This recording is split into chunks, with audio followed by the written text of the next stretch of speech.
So I took the easy route. I jumped on his back and followed. Every night I came up in the Aberdeen Angus bull's back. Did you? So, brilliant. As many drams to make us fall asleep, in fact. So we both kind of woke up at the same time, and I said, "Right, Donald, shake hands on that, you lamb." So he just. Someone's talking to me about lings. Yeah. As he said, you know, even they're moving this way. We just keep chasing that bigger bull and making it, and it pulls everything bigger. I beat him by half a sheep in the final. And then I looked over in the pen and, oh, yeah, boy, what a job he had made of these sheep. I've been Cammy. I've been Iona. And we're all Fed by farmers. Hello and welcome to the Fed by Farmers podcast with me, Cammy Wilson. And me, Iona Murray. We are back again with another in-depth interview. Who is it this week, Iona? It is Mr. Archie McGregor. Yeah, shout out to Iona for lining this one up. She called in some big favours in the Blackie community. Yes. Called in Mr. Archie McGregor from Allanfauld. Not just blackies. Not just Blackies. Texels, Charlie cattle. Yep. Hydropower. Pretty big deal in all fields. So we're going to hear a lot about that from Archie. It was thank the sponsors first. Crystalyx and Tracesure by Animax. Thank you to Crystalyx and Tracesure by Animax. Just about everything has Crystalyx out now. I've been dishing it out. I think. Have you? Well, partly because it makes me feel better. What I'm do not specifically saying the ewes need it yet, Uh-huh. but seeing the weather's miserable and I it's horrible. know. Something about putting in a fresh tub of Crystalyx out There you go. and taking the lid off it. It makes me feel like I'm doing my best, but do you know it's hard to I know what explain. you mean. Like Yeah. psychologically, I enjoy putting it out because I'm like, I'm doing my best for them. Yeah, I'm giving know. them something. I'm giving them a wee boost. You Yeah. know, there we go. So it just makes me feel nice. Wee bit of colour to bright. Yeah, it looks nice in the field. Aye, A wee pop. brightens up the field. So yeah, so thanks to them for sponsoring the podcast. As always, you'll hear more about that later in the show. Archie McGregor. Mm-hmm. Now, it was a bit of a different one for me, this, because I was sitting there, and you guys know I love to butt in. Mm-hmm. You know, I love to jump in with questions and tangents and things, but when it's Archie McGregor sitting, Sit back. I was just, I was a bit just like a wee boy, just know your place and listen to the great man. So fantastic to hear Archie's story. Good of him coming in. Libby, his wife, his good lady, is behind the camera. She does get a wee cameo. She does. Yeah, she we does. get a wee cameo with some stories, but she's behind there like nodding and shaking her head and like doing the old like stop kind of thing. Must be a thing with these Blackie men. Andy Woodburn, Mary Right, and Andy Woodburn right. too. They must be Keep known them for. right. Yeah, I think it's because they've seen them on the drams. They can get. We kept it all sober for it. So without further ado, or should we? We'll do a round up at the end about my week because we've had the storm to talk about. Here is Mr. Archie McGregor, and we're here with Mr. Archie McGregor, ready to rock, ready to hear the Allanfauld story. Thanks for coming in. Big names, eh? I know, I'm excited for this one. Big names. Oh, yeah. thanks very much for asking me. I was looking forward to it. Yes. Now, where's best to start? I suppose start from the beginning. What is Allanfauld and how did it all begin? Well, I haven't moved very far in my farming life. I actually still sleep in the room I was born in. So That's a great story. Allanfauld, well, my grandfather managed a farm in Arnamurchan at the end of the 1800s. From there, he met his wife there. My grandmother was from a farming family in Morven. Anyway, eventually they got married and moved to Garable Farm. They got the rent of Garable Farm, which was at the head of Loch Lomond. And the family was all born there. My uncle, my father. Well, there was actually two brothers, and my father, two other brothers other than my father, and my aunt were all born there. But when they were about at the end of their primary school years, really, they moved to a farm at Crystalyx, in Verhagerny it was called, and so they farmed there for not many years actually. My grandfather heard Allanfauld was coming up for sale, a farm at Kilsyth. He had been very fortunate in his life in a way, or he was probably quite clever with money, but he had good advice as far as stocks and shares were concerned, and he made quite a lot of money out of stocks and shares, and they got enough money to buy Allanfauld.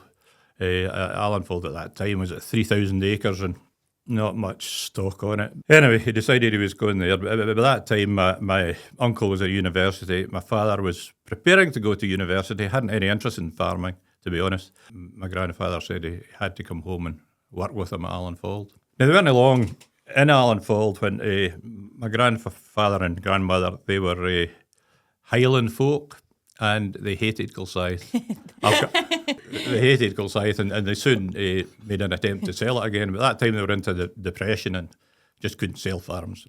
So they didn't sell it. That's a financial depression. That's not a Highlander and Kilsyth depression. But Bit of both. Bit of both, actually. If like the house market at that time had been different, how different your lives can be. Like, if they just sold it. You know, if they just sold it. Well, exactly, yeah. Mm-hmm. It's just interesting, not to interrupt your story too much, but I'll forget to ask if I don't. Quite interesting you're saying that your grandfather made money in stocks and shares. Yeah.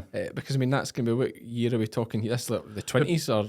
We're talking, no, just early 1900s. So, I mean, you're talking about like, was it East India Trading Company and all that stuff? I think that was just about still on the go back then. Like, stocks and shares would have been its very early days. When was the big Wall Street crash? It was 20 something, was it not? There was a big Wall Street crash way back. Yeah. So I suppose it was. I suppose it has been on the go a while. Yeah. Yeah. Mm-hmm. Yeah. Okay. So fair play to him. So anyway, that's the story. My father, grandfather was getting quite.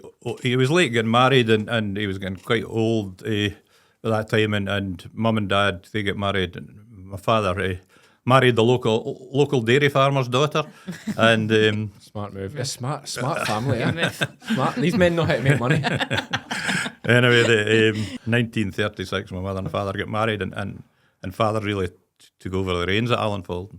He would be the first to admit he wasn't a good stocksman. He wasn't really interested in the stock, and he always said he wasn't a good farmer either. But I reckon he was a good farmer because he made a lot of improvements at Allanfauld through liming, slag, and everything, and turned it into a better farm. I was also from a family of 5, and the young one of the family. When I was born, I had one sister at 14, a brother at 13, a brother at 10 and a half, and a sister at 7. So I was at the coos tail. So and you were a bit of a mistake like Iona? Just much the same. Similar thing. Much the same. And so I was really, I would say I was brought up as an only child, because the rest of them actually went to boarding school and college and everything, and I had the reins at Allanfauld, running about enjoying myself and doing stupid things, which they let me away with murder, really, to be honest. I remember when I was coming home from school, my mother used to milk a couple of cows. My job coming home from school was to bring these cows up to get milked. But we had an old Angus bull ran in the field with him, and so I took the easy route. I jumped on his back and followed. Every night I came up in the Aberdeen Angus bull's back. Did you? So, things going on like I used to create a wee circus in the sheep farm, and I had cows and calves jumping over horse jumps. I don't know how they let me away with these things, but but it probably set me in good stead for what I turned up doing later on in life. Training an awful lot of cattle to go in halters, etc. before I sold them, and so I got very comfortable with cattle, very young, and with sheep, of course. The sheep at that stage at Allanfauld were. Well, looking at the photographs, as you'll see there, that they're not sheep you would look at nowadays. They're very, very poor. I suppose wool would be as big a thing as anything then, and they were bought for their wool. My father didn't really have a regular breeding stock as such. They bought 5-year-old ewes and ewe lambs and worked from there. And the ewe lambs, they went on and crossed them with the Swaledale, which is a bad word with a lot of blackface sheep breeders, but they did that anyway, and it did improve their hybrid vigors. A pretty good thing when you're with your breeding stock. So, but you're no breeding with swales anymore. Just to clarify, no. I'll come to when that. Was the last time? When was the last time there was a swale in Allanfauld? That's what we want to let you know. I'll come to that. As I say, and I don't remember these sheep, but they certainly didn't look good quality at the time. The other thing my father did was he didn't have a suckler cows. He did a couple of things. He took on dairy heifers to graze in the summer, from local dairy farms. There were lots of wee dairy farms about Kilsyth and Cumbernauld at that time. And he took on dairy heifer. The other thing he did was he would go to Oban sales and buy a lot of store cattle. And Oban Market, like a lot of markets at that time, was built beside a train station. And so the cattle just get bought at Oban, loaded onto a train and sent to Stirling on the train. They get dropped off the train at Stirling, and we walked them over the hill to Allanfauld. Just walked them on foot, just over. Yeah, just wandered behind them, and yeah. Well, I wasn't alive in wartime, but my father told the story of one. A lot of the garden railings in the houses in Stirling, they were all taken away to be used for making ammunition. You know, they were melted down. Melt. Is that right? All the garden, and so one particular year we were coming back with the cattle, and there were no garden railings in the garden, so they ploughed through all the gardens and made quite a mess. So, I think he'd have a bit of a job getting out of that one, but he managed it. Yeah. And they'd be growing vegetables and things at that time in their gardens. Well, it's October right enough, it would be.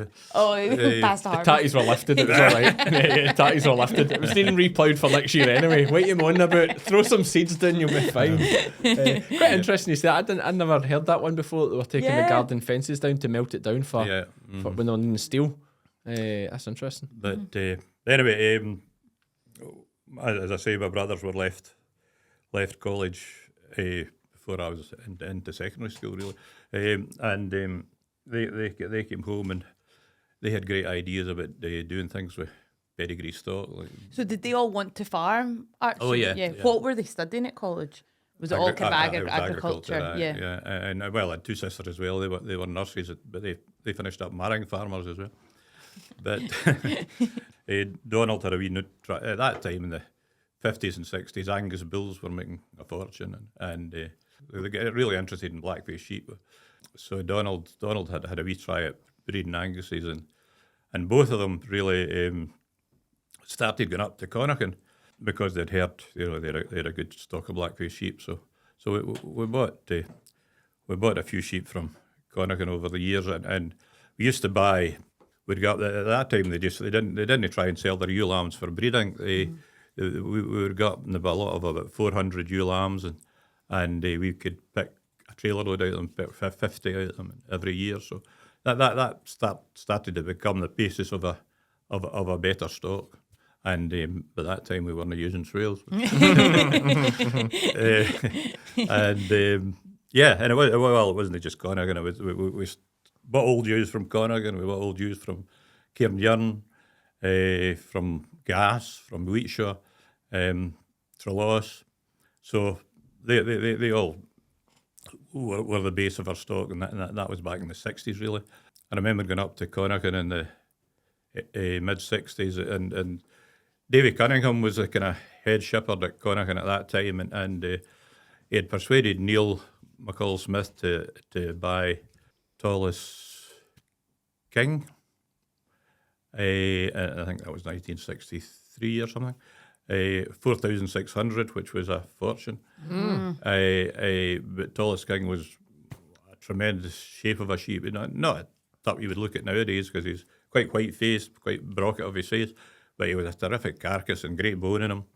And then the following year, they bought another one from Tallest Hill, which was the Demon. He was 4,000. So that was the real base of the good Connaughton stock.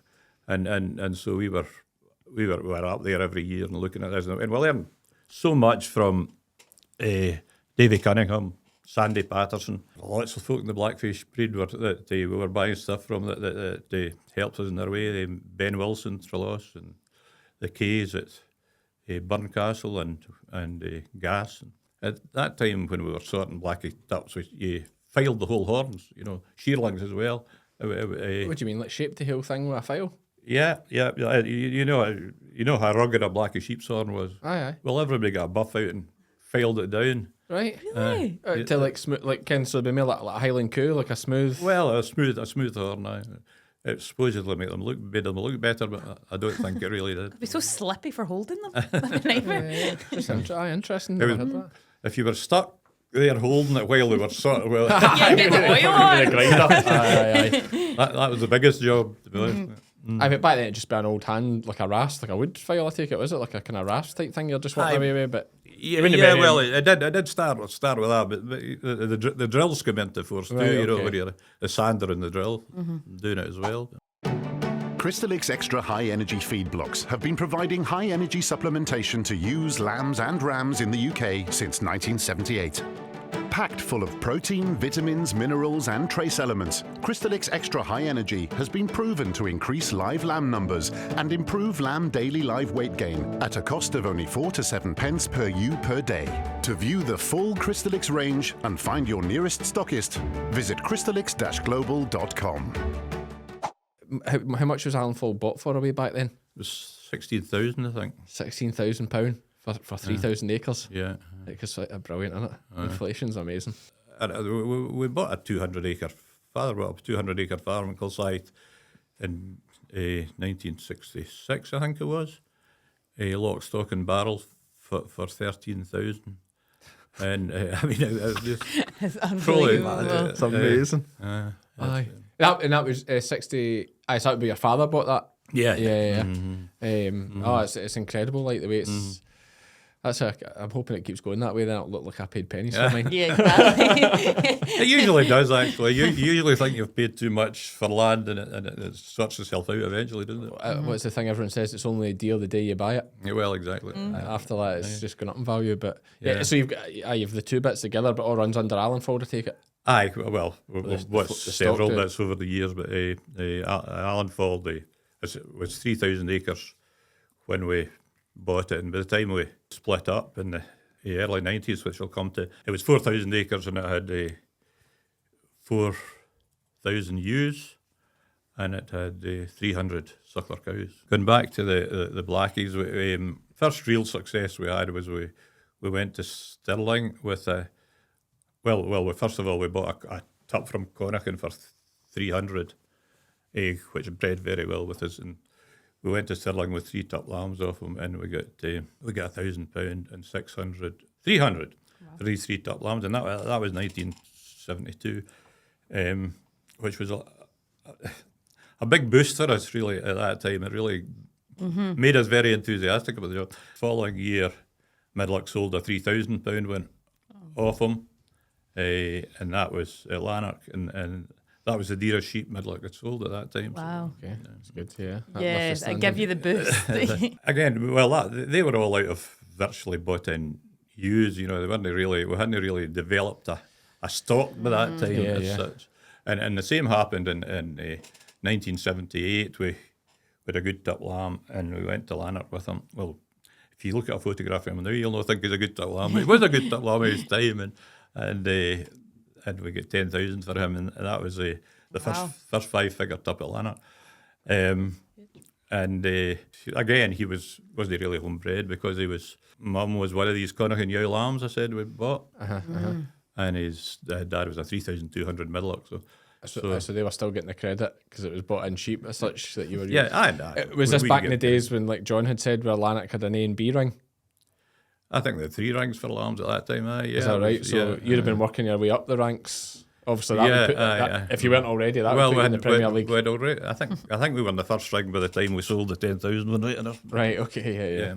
Well, I went to college and then came back home to work, and I only was interested in shepherding. Really, I was even though I had mucked about showing calves and things, it was sheep I was mostly interested in. But there wasn't a place for me. We had 2 shepherds, Allanfauld, and there wasn't a place for me. So they asked me to kind of look after the cattle side. As it turned out, it was the best thing that ever happened because I really enjoyed it. Well, whenever I'm involved with anything, I want to be involved with showing. And Jim McKechnie, who was a local fruit and veg man, his sons are still doing the same job. But Jim had a wee small holding, and he wanted to do a bit of showing at Smithfield. So he came out one day to have a look at our calves, and he spied a calf in a field, and he said, "Would we sell it privately?" I said, "Yeah, we'll sell it." He sold it for £300 to him, and he took him to Smithfield that first year and got third in his class with him.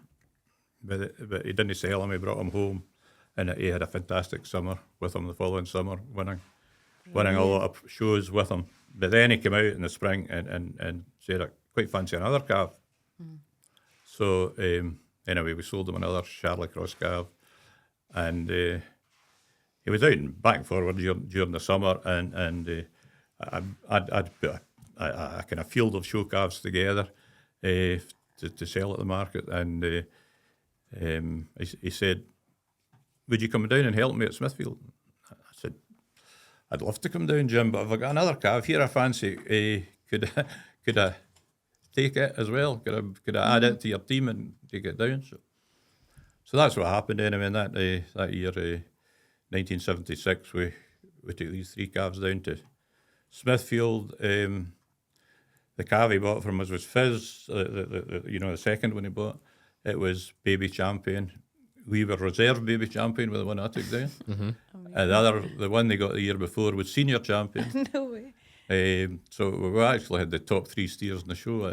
He finished up. Was that all breed, sorry, or was that just... That was all, aye.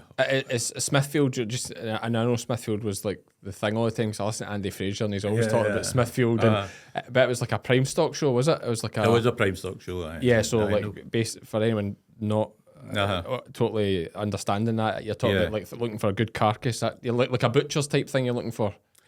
Yeah, but showy, it had to be showy as well, it was the ones with a bit of flash and shape, the one, and... So you won the overall? Jim won the overall with the one we bred. Yeah, sorry. And I was reserve steer champion with the one I took down. Okay. Because that was kind of the pinnacle for a lot of people, wasn't it? Was that and that's overall for the whole show? It was Smithfield champion? Yeah. There's a lot of folk, and this is again just from me listening to Andy Fraser on Top Lines and Tails, seemed to be that was like the pinnacle for everybody was getting that. And you've done it first time going down?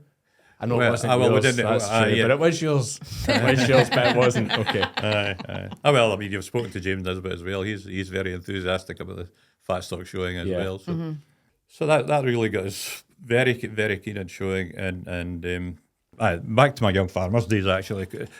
I just joined the young farmers after I left college. I wasn't there. I was about 20 when I joined the young farmers, and but it was actually quite a good age to go, because I threw myself into everything. I got involved in everything: speech making, cattle dressing, stock judging. Everything. With a competition at that time, a craftsmanship program. It's a shame they don't keep it going now. You have to have 7 passes, and 5 of them had to be star passes, and then you're called a master craftsman. Oh, right, okay. So it was a good wee competition. It got you involved, and you learned a lot. Libby actually won it as well. But we should say Libby's your wife who's behind the camera. Just for anybody wondering who Libby is, that's behind the camera. But it's probably too sexist a competition to have nowadays, because the ladies weren't allowed to do the ploughing and such like. They were into their laundry and doing the baking. And is that right? Is that what they made you do? Aye. Wow. So I suppose it was rather sexist, but it was a good competition. It was a good competition because it got you. I'd hardly ever ploughed, and I think I'd ploughed one field in my life, and I had a neighbour that was very keen at ploughing, and so I went up and spent a bit of time with him. I two for a plough one day, and then went away to a ploughing match the next week, and got a star pass. So saying this ploughing's pretty easy. Glad we clarified that. A 2 for a plough is a bit different from what they're working with nowadays, really. Yeah, well, it's GPS now, isn't it, and stuff. Yeah, it's just sitting it. How can you go wrong? So you got the master craftsman. Strathkelvin at that point had the most master craftsmen in Scotland, actually. And that was your young farmer, Strathkelvin? Yeah. Are they still on the go, are they? No. No, okay. No, it's 3 S's nowadays. Okay. They're a third of the 3 S's. Right, they all join together. That'd be quite common with young farmers, just as farms get bigger and there's less people in certain areas. They just amalgamate. It was a great honour to win the Stocksman of the Year when I was 25. So, wow. And that opened so many doors for me to win that, because I suddenly was getting asked to go and judge stock here, there, and everywhere. Yeah. Is Stockman, is it? I think does Midlock sponsor that now? Is that the thing they come to the shearing bit on the Saturday night and they throw them up in the air? Aye, that's right. That's Stockman of the Year. Yeah. Mm-hmm. But yeah, it always seems like a big deal at Highland Show. I think it's a Saturday night I think it's a Saturday night. Yeah. Yeah, well, some roar when they announce the winner and then they're throwing them up in the air and That's right. I'm sure there's some alcohol somewhere as well. No. Yeah. No, not at all. It was the one thing I noticed you didn't mention about young farmers, that when you say you throw yourself into everything, there was no mention of the party side of it. Aye, a dram. Well, the day I won the Stocksman of the Year, they had to carry me home. Anyway. Which is how it should be. Quite right. So I see you've been going together since you're like 25 or before. Well, Or was that you just working on it then? when I joined Strathkelvin, obviously you're looking for somebody to go out with, and I became infatuated with this young girl that was in. That was in Strathkelvin, but I don't know if I don't think the feeling was mutual. She married a dairy farm along the road. Anyway, it took another year of persuasion before I actually started going out with Libby. But, You're a grafter. You stick in at it. That's what I like to see. You commit to something, you go for it. Aye. Is that right? 52 year?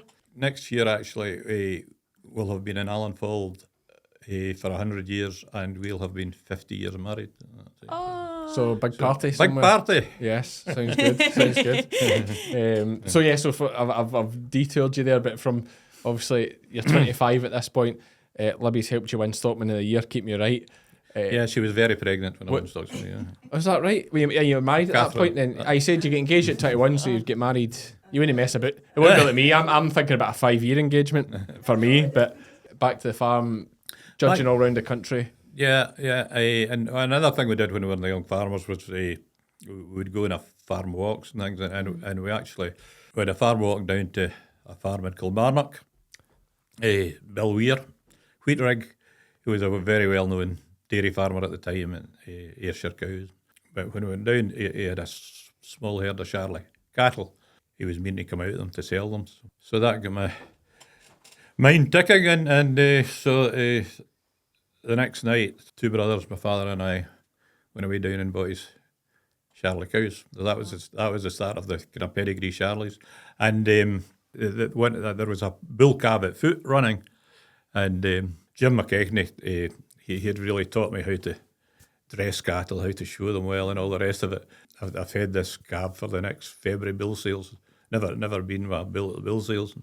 He had a great coat of hair, the calf, and Jim McKechnie came out and helped me dress him. So I had him looking well anyway. But anyway, first bull to Persley was champion, and which was quite a bit of excitement for my first Charlie bull. Yeah, that's huge. And sold well, I take it. Aye, well, he was 2,400, which was good on at the time. And are you at the top of the Charlie game? Who's the top name in the Charlie game? We've always been very commercially minded. We've gone for more commercial type of Charlies, and we've got a good clientele for them. I mean, we've sold a lot of 5-figure bulls, up to 20,000 in fact. But no, we've never hit the 50,000-60,000 in the Charlies. But yeah, okay. But and who would be some of the top names? I know I filmed a bit with Gretna House with Charlies. Gretna House is I filmed a bit with Gretna's House. Aye, Jim Goldie, the Goldies, and like the Blackies, I suppose there's a big kind of group of and it changes a bit too. There's always somebody new coming in. Can you get into it? Can you?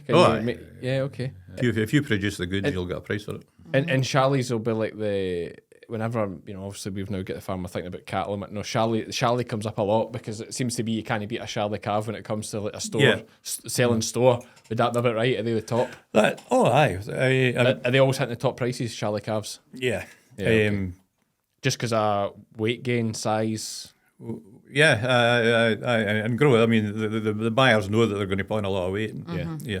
I mean, we got our first Charlie bull in 1970, and the college asked if they could come out and do a comparison of the calves. But before that, we were working with Hereford and Angus bulls, and the college did a trial on our first crop of Charlie calves, autumn-born calves, and by the time they went out the shed in the spring, the Charlie calves were 100 weights we talked about then. They were 100 weight heavier than which is 50 kilos heavier than the corresponding Herefords and Anguses, and by the time it came to sale, they were 80 kilos heavier. So.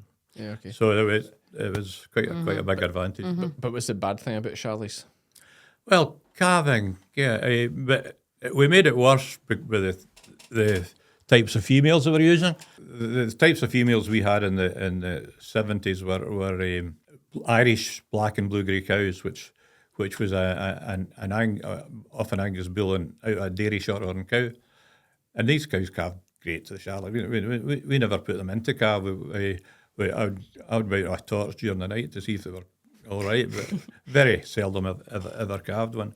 But once you started getting into the breeds, the Limousins, Belgian Blues with smaller pelvises, that's when the problems, the calving problems came. Yeah, so you're getting a lot more cesareans and stuff. Like I suppose you could argue the same way with sheep. You start getting more powerful animals and the back end's not, the pelvis, like you say, is not following suit. It's hard to keep up. It probably is easier to breed. Just thinking genetics, it's probably easier to breed for muscle and growth than it is to breed for altering, skeletal things like the pelvis. Is probably a much harder thing. Yeah, I mean it can be done because you grade grade bulls on it now, or cows are graded on it now, aren't they? Yeah, a lot. Well, the people who are working with that muscular type of cow do pelvic scans, and the ones that aren't big enough pelvis, they don't breed with them. So I think that's always a kind of tick in the box for like the Romney sheep. Yeah, I think she's quite a big pelvis. Right, so it's okay. That's why a lot of people really like her, because she's a big sheep that can lamb quite easily. I think in 1982, I was up at the Perth Bull Sales, and I saw this heifer I really fancied, a Charlie heifer, and I don't know what notion came out of my head, but I thought, I'm going to buy this heifer for Libby. I was so much in love at the time. It wasn't a ring I was thinking about, but a coup. So anyway, I bought this Charlie heifer for Libby, and she was in calf when I bought her, and we got a bull calf out her, and I got 3,000 for it. Or Libby got 3,000 for it, and then the second calf she had was one we called Vagabond, Allanfauld Vagabond. By the time he was 3 or 4 months old, I decided I'm not selling this. I'm keeping this for a stock bull. And when I was a year old, I thought, how am I going to get some money for Libby for this? Because we can't. So I went to a neighbour who also bred kind of show calves, and I said, are you interested in, I've got a calf here, I think you might be interested in a bull. Do you want to come down and see it? So I charged him 3,000 for a half share. And anyway, he went on to breed tremendously well, Vagabond. I mean, probably the most famous crossing Charlie bull there's been. And just to clarify for folk as well, because a lot of technical terms been used, but you sold them 3,000 for a half share. You kept the other half share for yourself. We kept the other half share. So by that I mean you joint owned them and you could both use them. Was yeah. What you mean there? Yeah. A couple of years later, I went back to Ian and I said, "Can I give you your £3,000 back if I get the full semen rights from him?" So he agreed to that. Right enough. He could have made more money. He had a good deal. He had a top bull for nothing really. But anyway, he went on to. We sold hundreds of straws, thousands of straws off Vagabond. Is that right? Dad's spoken about Vagabond before. Like, it was like an absolute legend. Yeah, and I mean, at Smithfield in the late 80s, early 90s, the Charlie crossbred classes, more than 50% of the entries were sired by Vagabond. No way. This type of cattle, and there's been 3 Smithfield champions off them, and there's been another 3 whose mothers were sired by Vagabond. Yeah, okay. Wow, that's cute. And that's not going to the Scottish Winter Fair. He had a great success rate there as well. And again, this was what, early 80s, you're saying? Or? Vagabond was born in 84, so 84, so yeah. So it was late 80s, early 90s. Are the straws totally done? No, there's a few, but is there? They're not the same demand nowadays. It's we've moved on a bit. Can't move on. Yeah. I just thought it's interesting because I think there was an article recently about a calf. It was a calf. I'm sure it was a calf was born from semen that was like 30-year-old or 40-year-old. So that's what I was wondering if there was still some about. Like, there is still some about. So. What do you think? It's in my head because I always forget my questions and wish I asked them. What do you think about beef shorthorns? No, I've always liked the beef shorthorn. Yeah, it's evolved over the years as well. I mean, when I remember beef shorthorn back in the 50s, they were like the Anguses back in the 50s, 60s. They were wee, shapy cattle, easy-fleshed cattle. They've now changed to leggier ones like the Anguses as well. And I mean, maybe a wee bit harder fleshed than they used to be, but no, they're still a very useful breed. Would it suit somebody like me that's trying to learn? You know, are they easy enough to calve, nice enough nature? Are they all right for me to learn on? I'd say so, yeah. Yeah, okay, that's what I think. Because that was the big thing with the Charlie. It's like it's not really for boys to be playing that. I don't think. I think it's a man's kind of. Yeah, you're not there yet. I'm not there yet, but funny you say about the cattle getting leggier. Do we just do that with every breed? Because I've mentioned this already in the podcast, but it just stuck in my head because I thought, God, this is just like we were like. But someone's talking to me about lings. Yeah, that's what he said. You know, even they're moving this way. We just keep chasing that bigger bull and making it, and it pulls everything bigger. You've almost two types within the lings. There's the really hill type, and there's the bigger ones. But we're into lings now too. So so Charlie and lings. What else you got? Limousines. Right, okay. Limousins is not mental. Is that not a thing about limousins? I'm not a cattle man. I am just telling you what I heard in the grapevine. They get that reputation right after. Not my ones. Not my ones. What you say? And would you say now you're still more of a cattle man than a sheep man? No. Sheep. No, I'll leave that to John now. The cattle to the John. Okay. John's involved in everything. He's just fortunately. I've got a son that's as keen in pedigree stock as I was when I was young. So. Mm-hmm. Should we do a wee recap of your family as well, just how many children and grandchildren you've got? Yeah, if you can keep count. If I can count them. Well, I've 4 daughters and a son. Catherine, the eldest daughter, her partner's Stuart Barclay, who's a tractor dealer and farmer. Mm-hmm. And well, you know, Catherine's main job is photography, livestock photography. When I was young, the main man in livestock photography was Dougie Lowe, and Catherine just kind of came in at the time Dougie was retiring, but and she's built up a good business through it, and she's got 2 very good assistants as well. Mm-hmm. I get on to Caroline. She's married to a farmer as well up at Elgin. Matthew Milne, they've got the Elgin Charlie here up there. They met, Caroline got a degree at Aberdeen Uni, and they met there. Been together ever since, firstly. They've got 4 boys, up to, one of them's 20 now, actually. Mm-hmm. And one of them's now out working with us, Archie. Oh, brilliant. And, Caroline, she's a good artist as well. She does a lot of painting of animals mainly, but she gets a nice wee hobby in that, and she's also works with Harborough as well. So she's got plenty keeping her going on. Yeah. Lindsay, she's married to Andrew Clark, better known as Pandy, and he's a well-known Texel breeder. Lindsay's a journalist. She was a journalist with a Scottish Farmer, but she went freelance. She went in there with no journalistic qualifications really. Just she was good at English, and they took her on the Scottish Farmer.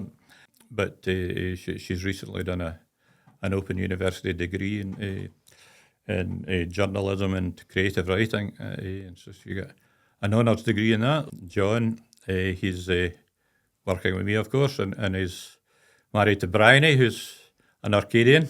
Mm-hmm. Her dad's quite well known in cattle circles, is Liam Muir.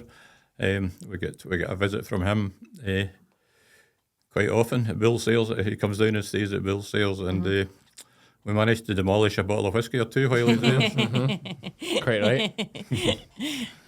And they've got 3 children.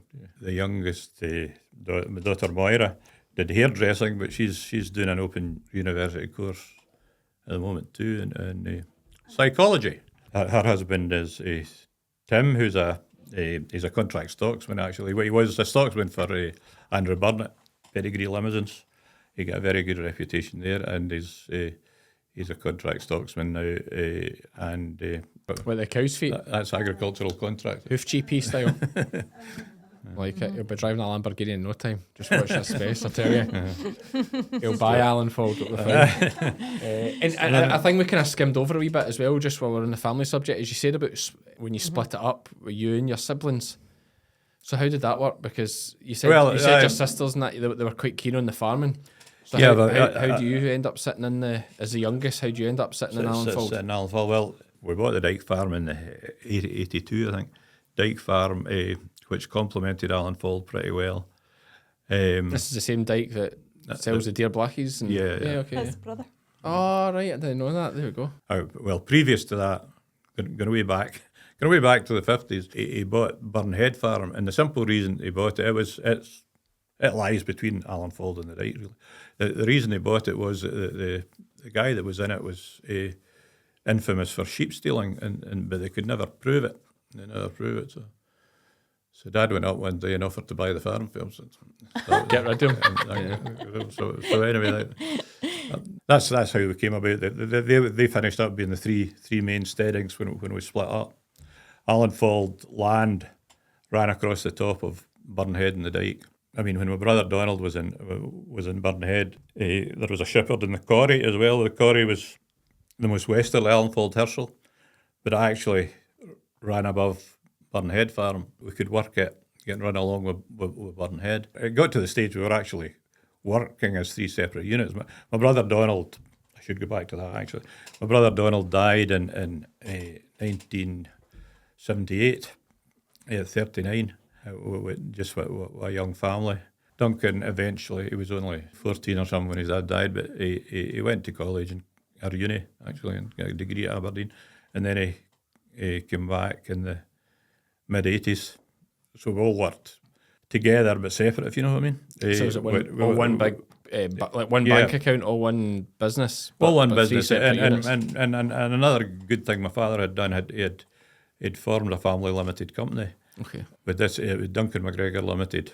Before Dad, father died in '89, but we discussed with him that we would probably split up. I mean, we all got on well together, but we knew for future generations we had to do something, and we were in the fortunate situation that we could split it up into three relatively equal farms. Mm-hmm.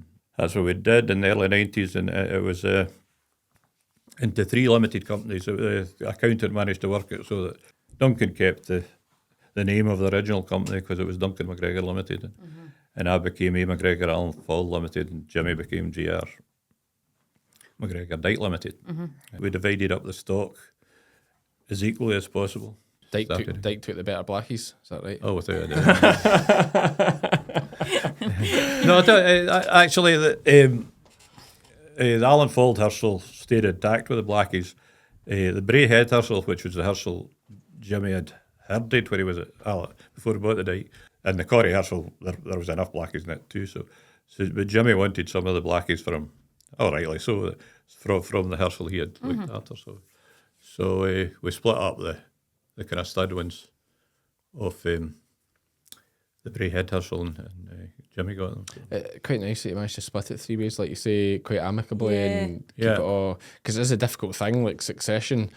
I mean, you guys will have it. We're talking about this when you were a boy, but you're coming back round to it now, where you're in the same situation again, but now it's for your own kids. You know, you've got to think about succession, and then, as it's a very hot topic just now as well, Labour throws a real span on the works with inheritance tax, which with a place the size of Allanfauld, like you're definitely falling into the the realms of that. Well, the limited company helps a bit there too, because the shareholdings divided up, and I mean, I did. So the actual land's owned by a limited company. It's not just the business. Yeah. Okay. Yeah. And I mean, it's up to me now, which I'm doing at the moment. I cut down my shareholding so that. So it mitigates the future tax, because you know, everywhere we go just now, everybody's talking about it and looking for different ways to deal with it. And I know everyone's speaking to. So it is always good, and that's what I do talk about in this podcast, is to see what other people who like real life experiences of how they're prepared. I mean, I'm the optimist. I think if we just wait 5 years, it'll be sorted. Like the Tories or Reform or whoever's in next, maybe both of them together, will just wipe it. I'm fairly sure of that. But you've got to hope for the best and plan for the worst. That's To be honest, I'm not opposed to inheritance tax as such, but it needs to be sorted out. I mean, you've had loads of businessmen buying land and big landowners that are doing nothing with it and whatnot, for the simple reason that they're trying to save inheritance tax. And there needs to be a difference between the working farmer and these folk. A landowner. Oh, definitely, but that's maybe where we need to look at somewhere like Norway. Like Norway have a very strict policy with like buying farms. Like if you're buying a farm, you have to be farming it, and you can't sell a farm for more. Now, someone can tell me if I'm wrong on this, but Lizzie's brother-in-law and sister had a farm in Norway. There's a way of working out what that farm can reasonably make as a farm. Yeah. And you can't sell it so like you can't, if it's building or whatever, things like that. Like it can only be sold for what it can actually generate as a working farm. And if you're not going to farm it, they won't let you. Like they're pretty strict on it. If you're buying that farm, you have to be farming it. Which, in fairness, though, is part of the issue. Though, not though. Even though we're saying these wealthy people buying farms to hide money, most of them do still farm it, do they not? Or get someone to farm it. Not farm it themselves. If you look at Clarkson for an example, he just pays somebody to do it. Dyson, you just pay management teams and they farm. They are actually farming. But do they? I mean, and even going on to the subsidy system we've got at the moment. I mean, they did away with producer subsidies and went to area payments. Now, it just opened the door for people to get subsidy money and not doing anything. Do nothing. Yeah. And it decimated the suckler cow herd in the west coast of Scotland because if the folk didn't need to keep stock to claim the subsidy, why did they want to bother? And that is so wrong. I think. I mean, I was part of the NFU LFA committee for a while, and I was always shouting for get these production subsidies back again, but you couldn't. You weren't getting anywhere because it's not going to happen. The government's not going to wear it. Well, I mean, it will come back. I think it will come back eventually. It will, but because they realise how wrong they've been. But it's, when it's food scarce and they're struggling, it'll all come back to right, guys. We need you producing. Yeah. But like see all those bits we planted trees. Let's get the trees out of there. Let's get it ploughed. But it's too late. Who's going to take these cows back again? And at the moment, cows could be doing pretty well. I mean, the beef's at the best price it's ever been, but you can't just suddenly go and buy a herd of cows again. No, that's what folk are saying to me. We're talking about cattle, but they're like, you're 4 years if you're going to be getting into suckler cows, which is like buying cows to calve and all that. They're like, you're 4 years before you're even like wiping your face. Time you look at equipment and all that other stuff that's to go with it. Like but me being the eternal optimist, I think like if you want to get into it, like look where prices are just now. Yeah. Like if you I think honestly, I'm quite keen to dive into it because I think like anyone that does the work lambing sheep or calving cows, that they're going to get the rewards because nobody wants to do that work. That's the reality. Nobody wants to do it. So I think there will be. I think it's worth doing. And one thing we've not touched on is your Texels as well. Aye. The Texel story is Brother Donald. He had Texels in the early days when they came in to start with, and anyway, Jimmy and I decided after when Donald died, we've got enough on our plate. We're not keeping these Texels on, so we sold them off. And it wasn't until John came home from college, he's saying to me, "I quite fancy some Texels, and I'm quite happy if you're keen to have them." And I said, but there's one thing, I was very, very friendly in the fat stock world with Ewan McPherson and his son Donald. And Donald had a good flock of Texels by this time. And I said, well, we'll speak to Donald and you can get a start-up from him. So anyway, whenever you're involved with Donald, there's drink involved as well. So anyway, we went in. I think it was 6 you needed to start a flock. So. And anyway, Donald said, I'll put some gummers in, you have a look at them, and 2 or 3 young lambs. But anyway, went down and anyway, looked at them. We picked 5 gummers, and John said, I really fancy that yow lamb. And Donald's, oh, no, I'm needing that for stock. I'm not selling you that yow lamb. So anyway, we went to, that was that. We said, well, we're going to have a dram. So Duncan was with us as well. Nephew Duncan was down with us as well. So John and he went away and played pool next door while Donald and I had a dram or two. Till as many drams to make us fall asleep, in fact. So we both kind of woke up at the same time, and I said, right, Donald, shake hands on that yow lamb. So he just... So, and what did you slip into his drink? So anyway, the story of that yow lamb was the first top lamb that John took to Lanark, Texel top lamb, was a grandson of that yow lamb. There you go. And he made 30,000. To the drams. Here's to the drams. Yeah, there you go. That's interesting. How many years ago was that?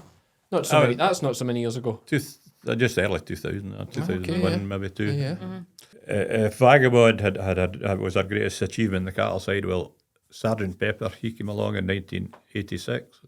I can still remember the morning he was born. 86 was the wettest lambing I can remember.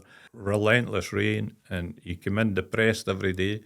One morning I went out, and this yow had a pair of nice top lambs. So I said, well, I'm looking after you anyway. So I put her on the trail and brought her in. And but no, Sergeant Pepper really changed things for us. We started becoming more consistent. You know, Did you retain him as a stock top, like, or you we sold him? retained him as a stock top, yeah. Late 80s, we had a team of top lambs off him at Lanark, and with 14,000, 9,000, 4,500.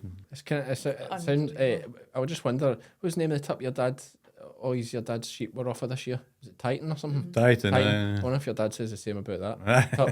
I mean, that's like that, kept a homebred top and then had a massive go of it. Aye.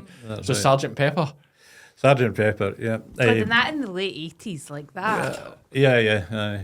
We bought a lot of deer tops over the years. Bought tops from Chris Flat, Altisburn, everywhere, and a lot of very successful tops. But the one that brought the most pleasure was one we bought from Dulhurley. He was the second top into the ring, and Michael Wood happened to be standing in it when he was getting sold, and he could see we were there. He said, "You want to share that top?" We decided to go to 10,000 a piece on him, and then we bought him for 3,500, which was 1,750 a piece. Wow. The following year we had one at 80,000, one at 38,000, one at 26,000, one at 32,000, one at 12,000. Good business. All off this top. To be fair, you don't get many Dulhurley bargains. No. So it's nice to hear a one. You know? That's unbelievable. No, they're usually pretty. When they're good, they're good. They're just some prices you hear for them. Yeah. So that's the best return off one, you reckon? Oh, aye, yeah. No, wait, he was I have a question for you then. Were you gutted you said you'd share them after it sold for that price? Aye. Yeah,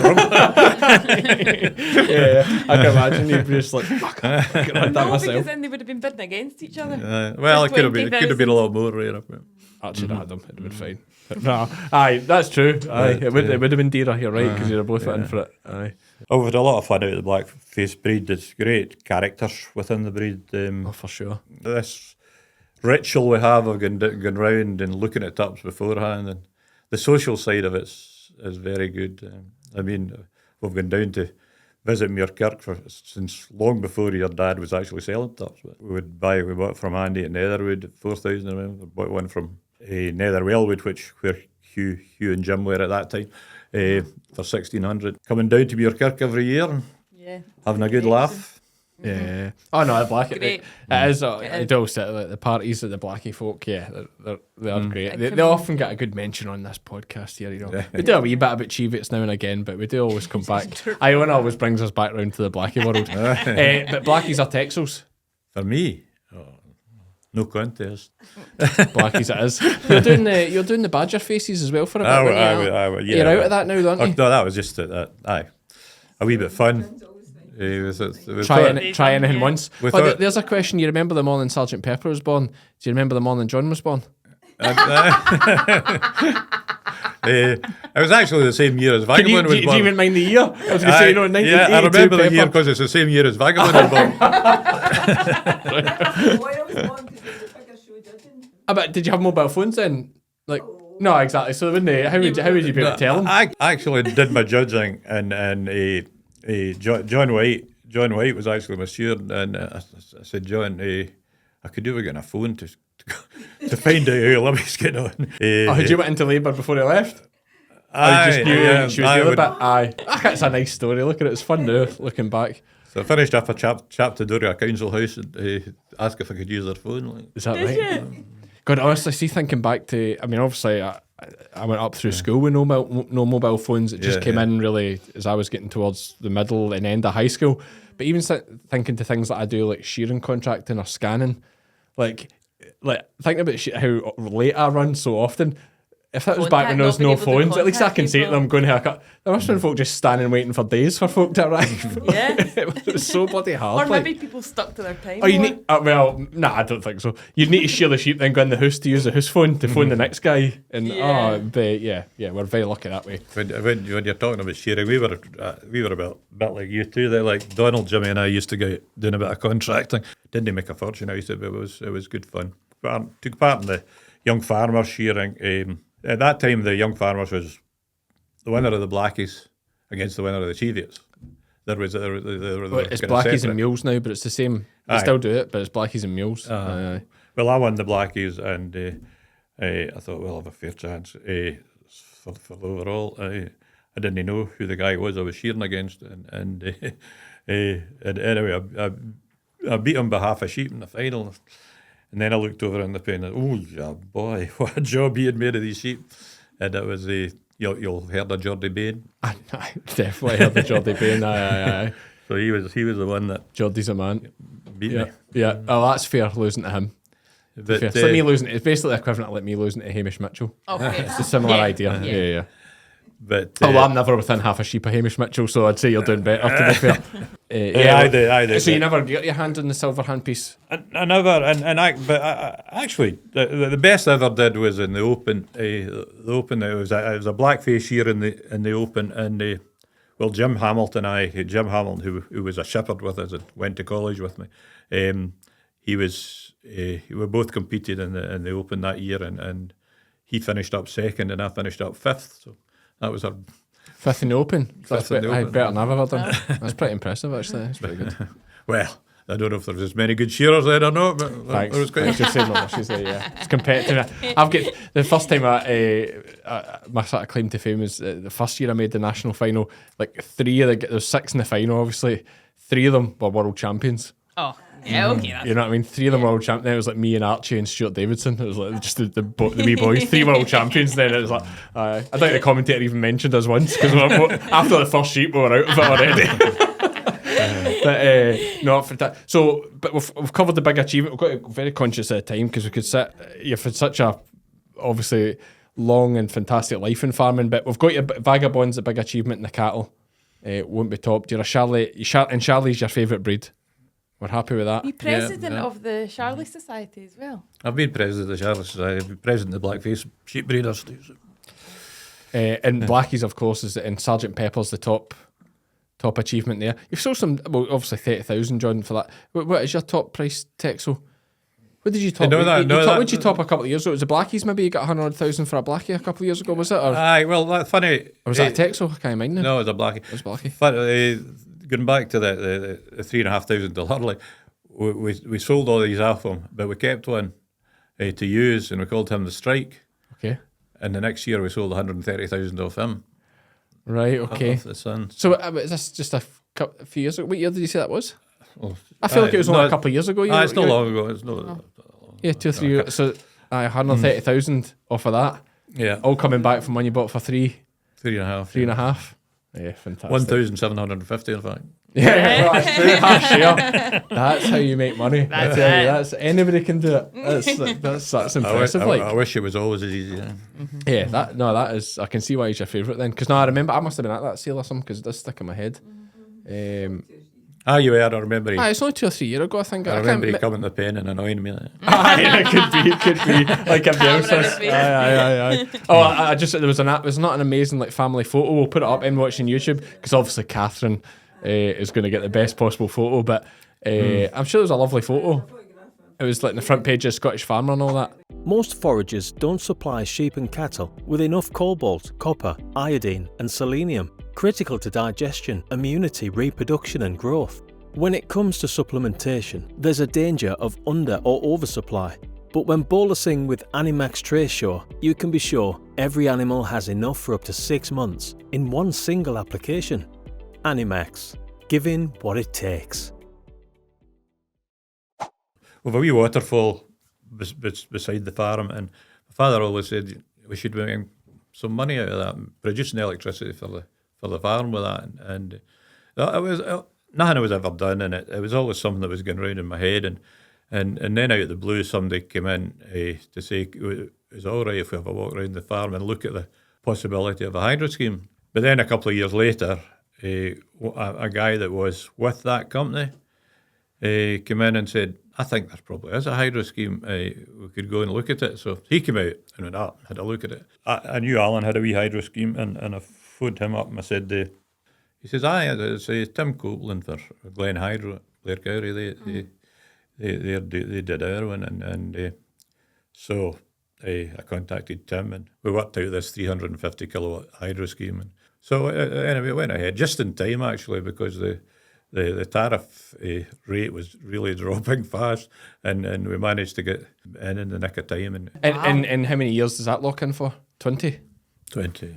20. Mm-hmm. So they pay, essentially the way it works, they pay for everything, and you get a 20-year payment on it. Is it depending on the electricity, or is it just like a fee? No, they didn't pay forever. I paid for the whole scheme. Oh, you have to put the whole hydro thing in? It's just the electricity you're locking in? That was, so it's not like wind turbines where you just get a fee for... No. We could have done that. But you have to actually invest in the hydro? Yeah, and that was a difficult thing because I had I had to find 1.4 million. Is that right? Is that what it was? To do it. And I went to the bank, our own bank, and I said, what's the chances of borrowing 1.4 million? And they said, no chance. And so when I kind of look at it, and they said, well, you'll need to spend some of your own money. So anyway, we scraped up 400,000 or something, and went back to the bank, and they said, eventually they said no. So to change banks, and they knew that it was a safe bet. Yeah. The Royal Bank didn't know if it would work or not, and so they went to back us. Yeah, okay. But Clydesdale were quite... What year was this? 2016 we were doing it. 2017 it was commissioned. Wasn't he... Neil Wilson wasn't he there then, was he? He's my cousin, no. He was at Clydesdale for a bit, but... No.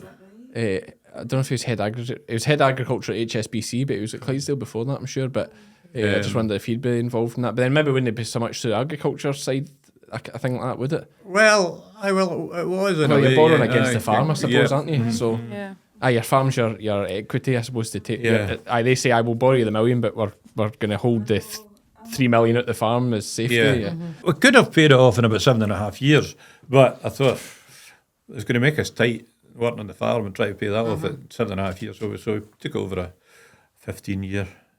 But it's like, but your deal is 20 years roughly, or is it? You're guaranteed for 20 years. You're guaranteed for 20 years, and then you've your export rate coming in every month, too. So. Yeah, and what happens after 20 years? Just you agree on a new deal? No, it's gone. That's the tariff gone. It's just you're dependent on the export of the electricity. Oh, so like the first 20 years is like a kind of like a subsidy type thing then? Almost, yeah. Right, okay. So then after that, you're just paid for your electricity. Right, okay. But then, electricity's a dear commodity. Well, that should die. Anything else, Libby, that you think he's missed there, or Anything you want to chime in? Only be interested. Tell me some of his faults. I meant to say at the start, but I was going back to Glenlyon when my ancestors were all kind of farming in Glenlyon, and I had an ancestor, John McGregor, who was the Scottish. He was actually noted down as a world champion piper. Okay. Presumably that was just Scotland. That was about mid 1700s. It was. I don't suppose there'd be any competition. No, it'd just be Scottish guys. It'd really just be Scottish. But anyway, John was the Scottish champion piper at that time, and at the time of Bonnie Prince Charlie, Charles Edward Stewart. So he came over and he wanted a piper to pipe him into battle, and so John McGregor was chosen to pipe him into battle. He piped him into Culloden, and he was actually wounded at Culloden, but he obviously got back and produced a family after that. So. Yeah, that's amazing. That is a very good story. And you're a totally different McGregor than like Rob Roy. Yeah, a different sector, but the same clan. Different clan. Or still with the same clan originally, but because that's Loch Lomond. I mean, he finished up there, but it was about that Highland line, wasn't he? Because that's where they were stealing all the cattle. No, I don't think we're. I think it was a kind of different set. Right. Okay. Yeah. So it was split, and then we were driving about. The Stone of Destiny stayed at Allanfauld to hide it from the English. Yeah. Is that right? What year was this? I think it's 52. Is it? What, 1952? The first About this is familiar, but I don't know the full it. story. But I know something they don't actually know if it's the real stone anymore. With a lot of rumours like that. Tell me if I'm wrong here. This used to be at Scone Palace, and this is where Kings of Scotland. That's right. The English took it. That part of the English taking it was that means you can't have any more Kings of Scotland. Right. Okay. Because we have your stone. Okay. And that was the whole thing. You know, you can't if you don't have the stone. You can't be king, Right, and that's why the stone that has to makes go sense. down south for a coronation, because then they're the king of all of the UK. Okay. Yeah, but I can't believe that in the 50s it ended at Allanfauld. So you were conspiring. Who got arrested? McGregor got arrested. It was Archie's dad, and apparently never told. Like Grandma, Archie's mum was never told because she would have had a heart attack being. Aye, absolutely. Yeah. This, and It would be all over. Actually, it was all over the news. And so he never said to him until it was they had good. It's good sorted. It only stayed the night there while they were trying to avoid the police, who obviously were looking for it. Yeah. You know? And it was just because he knew. You know, And did they anybody were get charged looking off the for back of safe it? houses, safe places to put it. yeah, No, they never got charged, but it just that's. nobody get charged. No, okay. I don't think they were ever sharp. That's a great story. I love that. I good at that. That's great. My father was one of the folk that took a lot of risks. He did some. Oh, damn things, right. Really. That's a serious risk. He was never out of sale rooms and buying stuff and selling it. He bought a pair of shotguns one day. Purdy's or something. I can't remember. The ones that are really Purdy's, I think. Before he got home, he had about 5 or 6 phone calls waiting to buy these Right. guns. Okay. So he finished up. He swapped them for a Ford Pilot car. But you just said an eye for a bargain, and Yeah. but hey, it's obviously hereditary. Look at the Hulla story. You've obviously got an eye for buying something and turning it into a bit more. He was a keen curler, and we used to go on curling trips. Again, as I say, I was brought up virtually an only child, so I would go with mother and father just as a youngster to these curling trips. And I remember in one particular occasion, there was an old boy there that had a tip for this horse. It was a dead cert to win the race, and so he got everybody in the bus excited. This boy to put money in this horse, but they couldn't find a bookie. So the father said, "Well, I'll go to the bookie." So the whole busload virtually put money in this horse to win, and fortunately they win. So they don't have to pay father at the end of the day. But So he just thought this guy's full of nonsense. I'll just take the bet on it. Yeah. Okay, that's clever. Aye, a good businessman then. But I thought, is it not meant to be the third generation that ruins it? Is that not the old story? But you've managed to get by that. It's up to John now. it's up to John.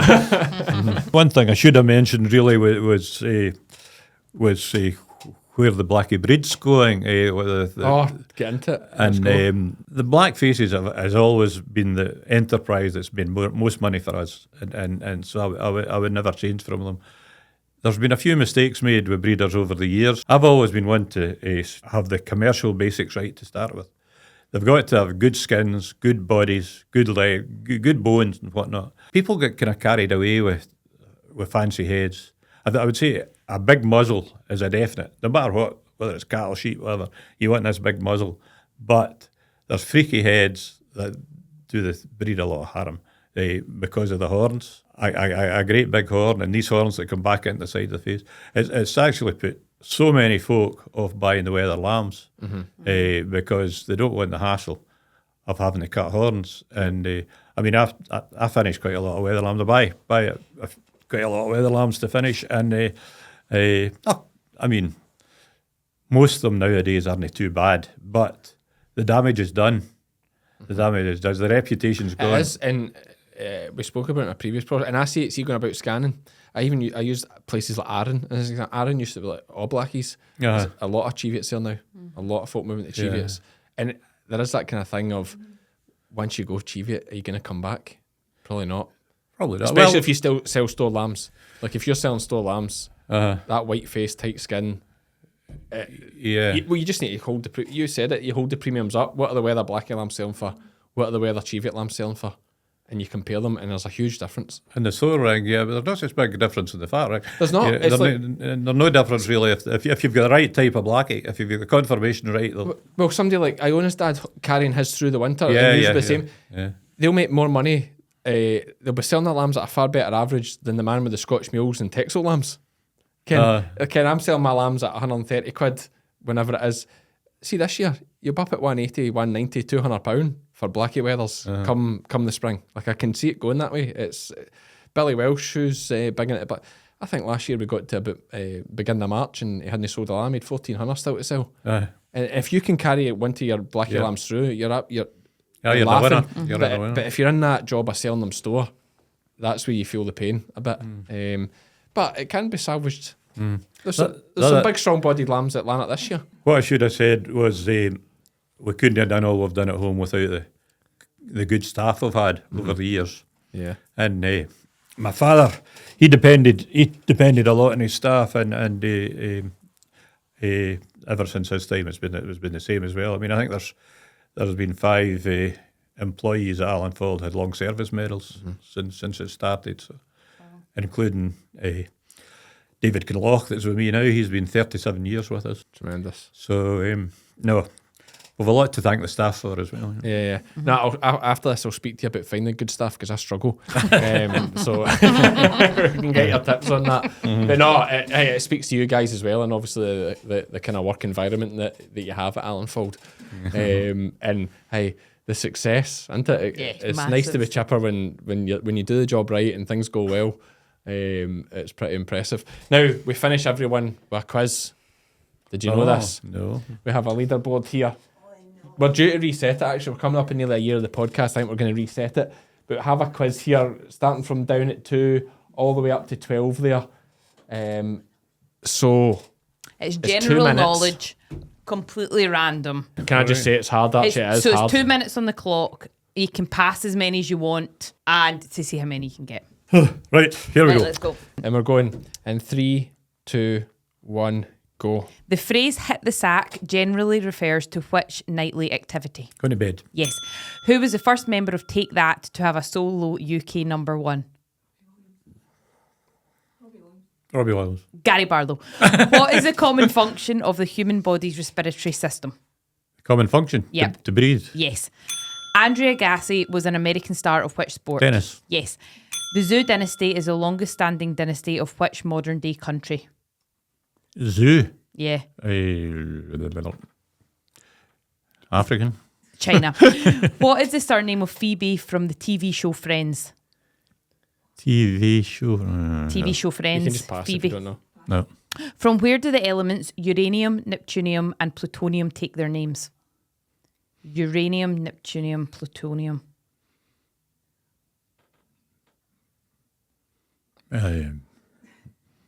Metals. Planets. Auric is the first name of which Bond villain who stars in the Bond film of the same name? Who?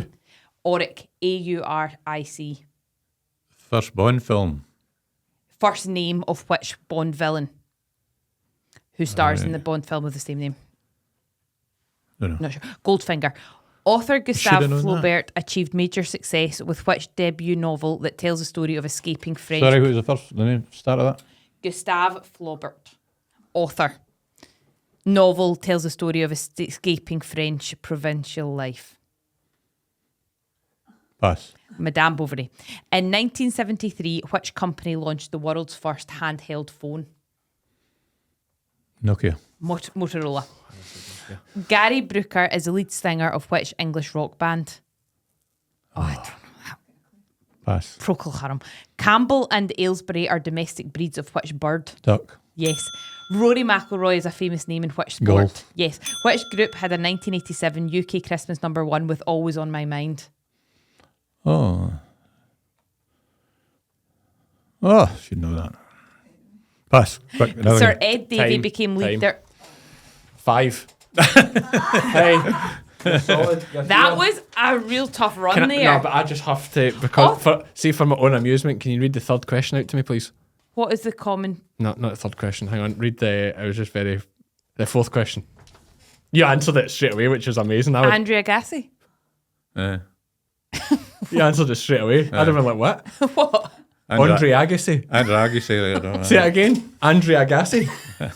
And you answered straight away. And you said could have tennis. been. Well, you said tennis, and I'm like, I'm like, Andre Agassi? Tennis? I'm like, who the hell's that? I'm sitting, my brain's going like, I'm like, how did you get that? And I'm like, Andre Agassi. And I'm like, how did you get that so fast? Andre Agassi. Oh, that's brilliant, man. You always give us a laugh. But yeah, 5. We're on the board. We're up here. You're fine. Yeah.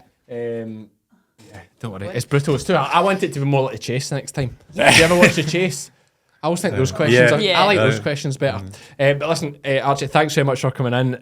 bother. A fantastic life story. So there. interesting. It's incredible. I hope it's not too jumbled up to get something out. No, it'll Actually, be good. that's the most cohesive podcast we've done. Chronological. Yeah, that was. Yeah. And it's speaking of dynasties and the question, I think you're leaving a good dynasty behind there to continue on at Allanfauld. So Archie, thank you very much. Thank you. Well, thank you very much. And we're back in the room. Fantastic chat there. Yeah. Tough questions. Although, it depends, I suppose. The Phoebe Boucher, I knew that one. Buffet? Buffet. Okay, I'd have got that. I'd have failed that. I'm thinking of Bobby Boucher from Waterboy. Sorry.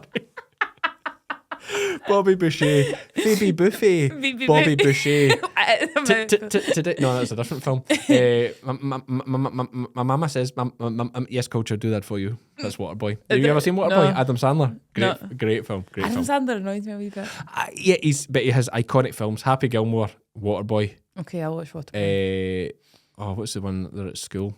Oh, there's a really good one that they're at school, but yeah, Billy Madison. Yeah, he's got some good ones, but yeah, he's kind of more modern stuff. Not so good. I just feel like he plays the same character in them all. He does, and he's the highest paid actor in Hollywood. It's unbelievable. Yeah, I think because of Netflix deals he's done. No way. It's insane, isn't it? Yeah, that is. Adam Sandler. No way. I know. Same character That's a all the great time. fact. Yeah. Although in one he's an ice hockey player, and the other one he's a golfer. So no, that's the same film. Oh, that's enough about him. So I'm not saying we won't have a Friday chat this week. I think it's just. Do you think we've got Burns to catch up on as well? There are things. Yes, I did a Burns supper. We had the Storm Owen or some Welsh name. I can't remember, but. Yeah, with a bit of storm damage. Let's just touch on the storm damage very quickly. Up just some skylights for us. We had 10 skylights ripped out. Right. And the top off one of the roller doors ripped off. Apart from that, we were okay. Good. But the problem is the sheds are so high. I would just do it myself, but I think life's too short. So I've phoned insurance. I'll update you on how that goes. Remember a couple of weeks ago when I was saying I thought insurance was quite expensive? Mm-hmm. Not really. Because my neighbour lost his an entire shed. So really $5,500 a year is pretty cheap, I would say. Really, a whole shed? Yeah, whole shed. So we've now got 30 of their cattle in our slatted shed. Oh, have you? Yeah. So at first I was just like thinking, just help them out, do it, which is of course you would, as farmers do. I thought it's a great chance to be a good neighbour. Yeah. But interestingly, I was saying that the NFU or whoever the insurer is will cover the cost of rehousing them. Oh, that's brilliant. So it works out quite That's good. great. Yeah. So and good on NFU. This is when NFU really They pays come to be into with their own, yeah. It pays to be with NFU. I mean, NFU will be gutted you're with them. Yeah. And they are more expensive than most people, but it does pay when you need something done. Yeah. NFU are class. Yeah. Like that is what they're really good for. So I'll shout out to NFU because I'm just waiting a phone call back actually as I do this podcast. Anything, Iona, any damage at Chris Flat? Yes, bits and bobs. Was there? I Trees thought you've only got a down. house on a hill. What was there? Shed, we've got a shed. Oh, yeah, that's right. Yeah. In front of the sheep shed was coming in. Was it? Yeah, but Dad went out and was stinging And shoved up. it over. We're going soon anyway. It's like, quick, the sheep shed's coming down. Get the pickup in it. Get the pickup inside it.